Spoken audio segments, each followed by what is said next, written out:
What's up, guys? We're in the BJJ Fanatic studio today, and we have a very special guest, Professor BRIAN GLICK, with us today. Professor Brian and I met way back in the Blue Basement training days, and we were both still training there under Professor John Danaher. John has, of course, moved on from the Blue Basement. He's in Texas now, where we both still visit him and still learn under him. But with that said, I have a very cool and unique story about Brian when I first met Brian. So it was Brian probably doesn't remember this, but he'll know now about the story. I remember it was after training one day in the Blue Basement, and I had just finished the rounds, and I was an eager and young and zealous blue belt. All right, I had just finished training with Oliver Taza, and I asked Oliver, you want to get some more rounds in? Oliver's like, no, I'm tired, but I got a good role for you. So then Oliver brings me over, and you were sitting over in the back. And Brian, of course, he's not the most jacked man we've ever seen in our lives, all right? He had a little bit more hair on his head than he does now at the time. Yeah, that's true. But if unimposing was a word, this is probably the eminence of it. Yeah. But, so, you know, it wasn't like I went into the round thinking like, oh, I'm going to smash this guy. Yeah, you did. I'm typically not the type of guy, but at the same time, I wasn't thinking I'm gonna get smashed. Okay, that wasn't what I thought. That wasn't what I was thinking. I did not know what was waiting for me in that round. Brian went on to submit me. It must have been like, I lost count. All I remember thinking from that round was, holy smokes, that guy knows how to chain submissions, and he's freaking good, okay?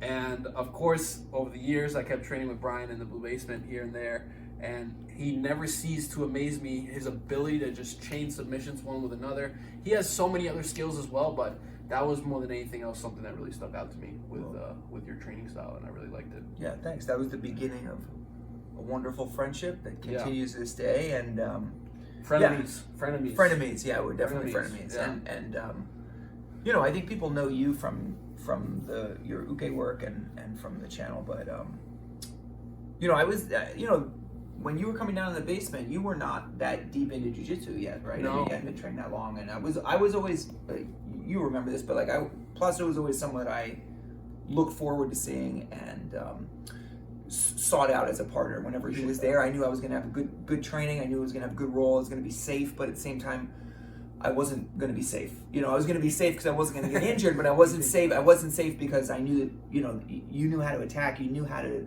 you know, you were a great student. You are a great student of John. So it's always a pleasure. Yeah, so I wanted to share with you something today, if I can. Awesome.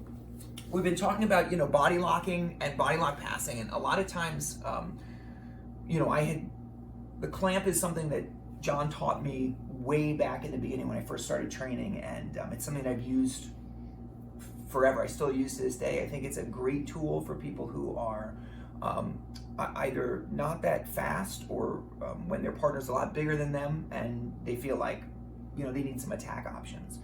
And I really think that between the clamp guard and then the side scissor, if you can understand those two elements of guard work, they're going to make up a huge portion of your offense. Yep. And also they work very well in terms of your defense and your retention. So in terms of body locking, you know, like a lot of people are body locking these days, and when we're playing a butterfly guard, especially a seated butterfly guard where we want to get something going like maybe Subageishi, or we want to play a heisting game off front headlocks, a lot of times we're facing a situation where our partner climbs forward over our knees, locks their hands, and then before we know it, they've drawn our hips in, connected our heels to our butt, and now we're totally flattened out. And it's very, very difficult to get to work when you're that far behind, when your body is flat. So one small, it's not exactly a trick, but one quick mechanical element that you can introduce when you're looking to avoid getting body locked is simply taking your foot, one of your feet, as your partner is body locking you here, and placing it on their hip. The reason is because whenever anyone's looking to body lock, no matter what method they're trying to use, whether they're using a side body lock, or they're going to vault over you, or they're going to step over the knee line, they always need to close this distance. So when you go to lock your hands here, as soon as the hands are locked, now your next step is to pull my body in. And when that happens, this is where most of the problems start. Now our hips are super close to each other. So as soon as we feel our partner shooting the arms through here, we're gonna take a foot and we're just gonna post it on our partner's hip. What that's going to do is, even though the hands are locked, it's going to make it really difficult for you to pull my hips to you. So you're kind of stuck in this extended position. So you may go to pull, draw my hips inside. It's very, very difficult. We have this strong wedge post in place. So once we're here, now we can pick and choose where we want our partner to go and what we want the next thing to be. We're not necessarily going to be flattened. We have a hook on the inside. So a lot of times what we'll do is, as our partner goes to pull us in, we can take this outside hand and turn it into an overhook. This arm that's on the bottom now, because it's a post arm and it's elbow on the floor, we can simply cover it. Now from here, as you go to drive in, we can slip this foot down nice and low right by our partner's knee. We have the other butterfly hook in place, and it's relatively easy for us to tilt our partner over. We can come up into the mount, or if our partner goes and starts to recover from here, now we're in a position where we can move into the front headlock and go around behind our partner. So it's a really simple strategy. It doesn't take much from the bottom person. As soon as we feel like our partner lowers the level, we take one foot and we put it here on the hip. Now, this is not going to last forever, but what it does let us do is prevent our partner from closing this gap. All right, now we can start to go to work. As soon as we get to this position, we want to confirm the grip on the elbow. Our second arm here can go in as a whizzer. All right, so we have this overhook. And now, even as you go to pull inside, you're going to find it's pretty difficult. We can turn onto our shoulders, start to look to use that left leg to lift, and then we can take our partner over. If you want to come up to the mount, great. A lot of times what will happen is, in the course of this kind of work with Sumigaeshi, you'll tilt your partner and you'll end up kind of in a scramble sort of situation. So then from here, we're looking to come up. We have guillotine options from the front.